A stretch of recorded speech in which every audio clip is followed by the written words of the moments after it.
Nesse bloco a gente começa falando sobre milho. E para começar, o primeiro destaque são as exportações do Brasil no ano de 2016. Olha, o país teve um desempenho mais fraco no ano passado em relação às exportações do cereal. Isso aconteceu devido à menor disponibilidade do produto aqui no país, em função da quebra de safra, mas também devido aos preços mais elevados do milho no mercado interno, o que fez com que o milho de outros países produtores, como dos Estados Unidos, por exemplo, ficassem mais competitivos no mercado e fosse mais atraído para os compradores. De acordo com a Secretaria de Comércio Exterior do Ministério do Desenvolvimento, Indústria e Comércio Exterior do Brasil, o Brasil exportou em 2016 21.860.000 toneladas do cereal. Esse volume ficou 24,4% abaixo do que o Brasil exportou no ano de 2015. Uma comparação mais recente mostra o volume que o Brasil exportou no último trimestre do ano. De acordo com dados da Secretaria, o trimestre teve um volume de exportação mais de 80% inferior em relação ao mesmo período de 2015. Agora, para 2017, é esperado uma recuperação nas vendas externas do milho do Brasil, já que é esperado uma melhor produtividade das lavouras em função de um clima mais produtivo.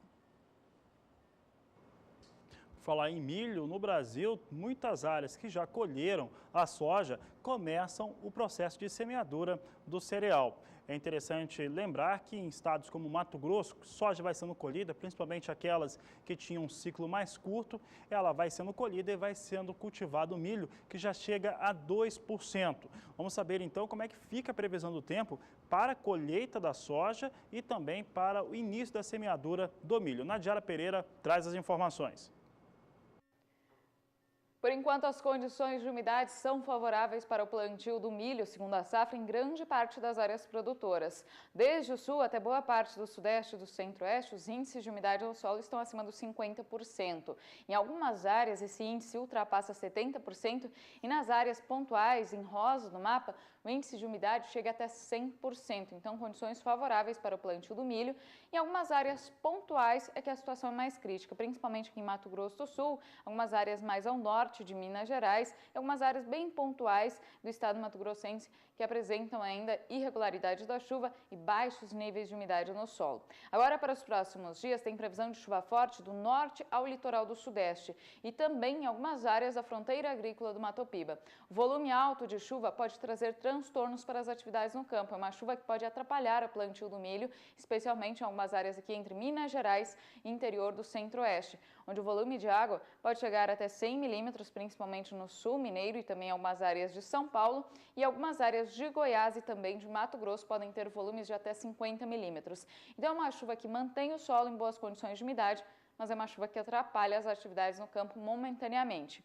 Entre o sul do Brasil e partes de Mato Grosso do Sul, previsão de pouca chuva. Então, em Mato Grosso do Sul, algumas áreas pontuais seguem com déficit hídrico e na região sul, a tendência de declínio da umidade no solo, porque além da irregularidade da chuva, teremos altas temperaturas no período da tarde. Isso contribui principalmente aqui para o oeste do Rio Grande do Sul, oeste de Santa Catarina e oeste paranaense ficarem mais secos. No decorrer do segundo período, entre 28 do mês de janeiro e 1º de fevereiro, a chuva até retorna para a região sul de forma mais abrangente, mas os volumes serão maiores apenas em algumas áreas do Paraná e Santa Catarina. Na maior parte da região, principalmente oeste, ainda tem previsão de pouca chuva e altas temperaturas, então a umidade no solo vai continuar em declínio nesses próximos 10 dias. Entre o sudeste e centro-oeste, o volume de água, de uma forma geral, diminui. Então, o risco para transtornos também diminui e a chuva não atrapalha tanto as atividades de plantio do milho, segundo a safra. Apenas aqui em Mato Grosso é que a chuva será mais expressiva, especialmente no norte e oeste do estado. Nestas áreas, sim, o excesso de umidade nos próximos dias continua trazendo problemas.